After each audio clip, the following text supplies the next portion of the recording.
আপনার কাছে কেউ একজন কারো সম্পর্কে একটা গল্প বলল। আপনি গল্পটি মনোযোগ দিয়ে শুনবেন। শুনতে দোষ নাই। খুব মনোযোগ দিয়ে খুঁটে খুঁটে যা যা প্রশ্ন করা উচিত সবই করবেন এবং গল্পটি শুনবেন।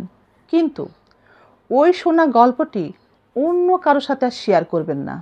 মানুষটা সম্পর্কে আপনাকে অনেক অভিযোগ করলো, অনেক খারাপ কথা বলল।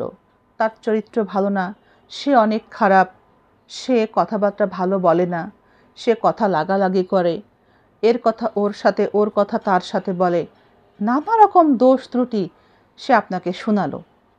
আপনি শুনবেন, আপনি শুনবেন, মনোযোগ দিয়ে শুনবেন।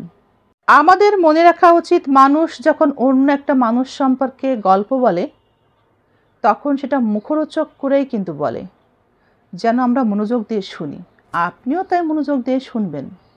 গল্পটি সবসময় মনোযোগ দিয়ে শুনবেন, কিন্তু হজম করে ফেলবেন।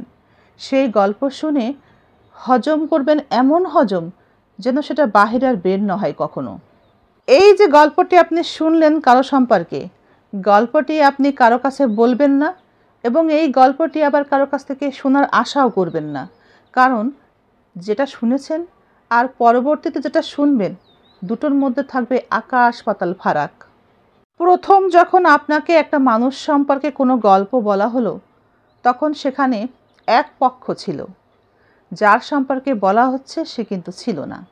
তাই যখন আপনি দ্বিতীয় কোনো ব্যক্তির কাছ থেকে একই গল্প শুনবেন, তখনও আপনি এটাই বুঝতে পারবেন একই ব্যক্তির গল্প দুজনের কাছ থেকে শুনছেন ভিন্ন ভিন্নভাবে। কারণ এখানে যার সম্পর্কে গল্প বলা হচ্ছে সেই মানুষটা অনুপস্থিত, সে নাই, তার অনুপস্থিতিতেই গল্পটা বলা হচ্ছে। তাই ভিন্ন ভিন্ন হওয়াটাই কিন্তু স্বাভাবিক। কারণ গল্প বলার সময় আমরা একটু মুখরোচকভাবেই বলি, যেন সবাই একটু গিলে বা শোনে মনোযোগ দিয়ে। একটা কথা মনে রাখা উচিত, যখনই আমরা কারো কাছ থেকে অন্য একটা ব্যক্তির সম্পর্কে গল্প শুনবো, সে গল্পটি কখনোই আর অন্য কারো কাছে শেয়ার করব না। কারণ যখন এই গল্পটি আপনি শেয়ার করতে যাবেন, তখন দেখবেন আশেপাশের কেউ যদি সেই গল্পটি জানে, আপনার গল্পের সাথে মিলবে না, একেবারে চেঞ্জ হয়ে যাবে। তাই কখনো কারো কাছ থেকে শোনা কথা, গল্প কোনোটাই অন্য কারো কাছে শেয়ার করতে নেই, হজম করে ফেলতে হয়।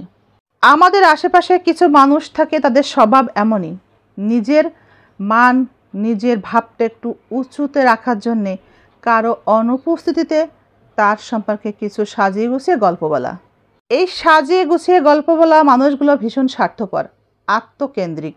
সে শুধু নিজেকে নিয়ে ভাবে, কিভাবে তার মূল্য থাকবে সবার কাছে, কিভাবে তার দামটা বাড়বে সবার কাছে, কিভাবে তার স্বার্থটা আদায় হবে, সবার কাছে প্রিয় হয়ে থাকবে, এই চেষ্টাই সে করে এভাবে।